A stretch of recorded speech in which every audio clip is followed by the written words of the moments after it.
À l'heure où les campagnes de sécurité routière et de santé publique occupent la majeure partie de nos ondes, Dijon Santé est allé interroger Monsieur et Madame Gauthier, gérants depuis de nombreuses années de la brasserie La Comédie à Dijon, qui témoignent des évolutions qu'ils ont remarquées au fil du temps.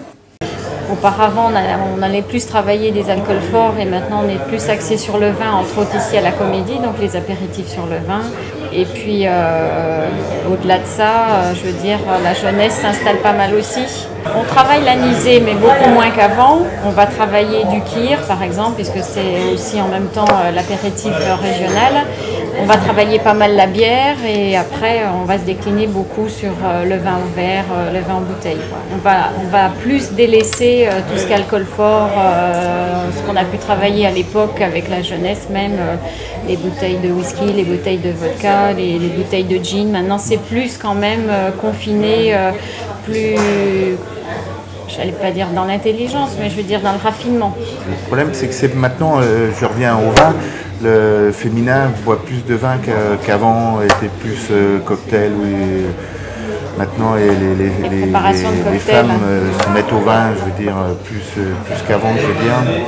Ça reste dans l'intelligence déjà parce qu'il y a la réglementation qui a changé et là on voit bien que tout chacun a les pieds dedans et fait avec, c'est-à-dire dans les équipes il y en a toujours au moins un qui fait attention, il y en a au moins un qui ne va pas boire, un ou une, et même si l'esprit a changé dans le verre, je veux dire la consommation directe, maintenant la vie et les consommateurs évoluent avec ce qu'on nous demande, avec la réglementation, quoi. Je veux dire, ils font quand même hyper attention. Maintenant, c'est plus, ils sont 4, ils boivent 2 tournées et après...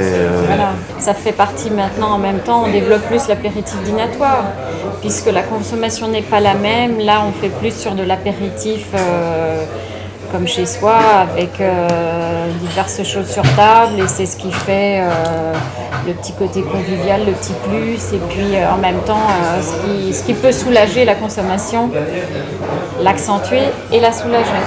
Alors que le couple de gérants a su faire face aux évolutions des consommations, ont-ils ressenti un changement dans le comportement des clients lors de la mise en place de la loi E20 qui vise à lutter contre le tabagisme? On n'a pas eu un facteur négatif parce que mon mari s'était pris d'avance à faire le haut vent, donc à l'extérieur. C'était surtout les 15 jours aux clients de perdre leurs habitudes et de se faire un nouveau système, c'est-à-dire d'aller fumer leurs cigarettes dehors, ne serait-ce que pour le matin au café.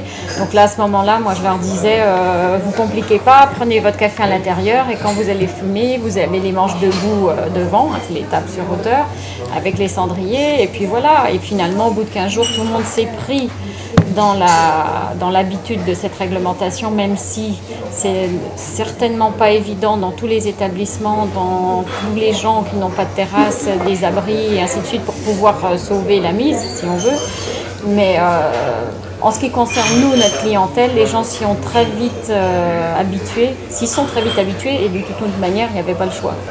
Ça a quand même pris son pas par rapport à la réglementation, et même si c'est certainement très dur dans des endroits comme tout ce qui est rural et ainsi de suite, ou bar de quartier, ça c'est clair que c'est pas marrant.